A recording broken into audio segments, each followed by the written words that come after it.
And I know from my own education that if I hadn't encountered 2 or 3 individuals that spent extra time with me, I'm sure I would have been in jail.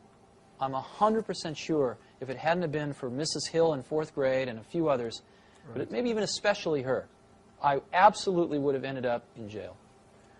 Because I could see those tendencies in myself to sort of have a certain energy to do something, and it could have been directed to doing something interesting that other people thought was a good idea, or doing something interesting that other people maybe didn't like so much.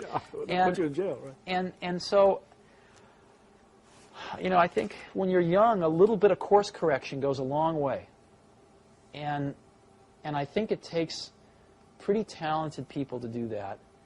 And I don't know that enough of them get attracted to go into public education.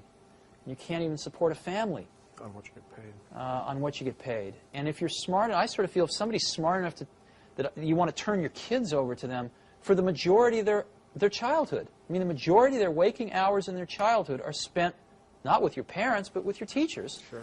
I'd like the people that are teaching my kids to be good enough that they could get a job at the company I work for making $100,000 a year. Mm-hmm. Well, why should they work at a school for $35,000, $40,000 a year if they could get a job here at $100,000 a year? Absolutely. I mean, that's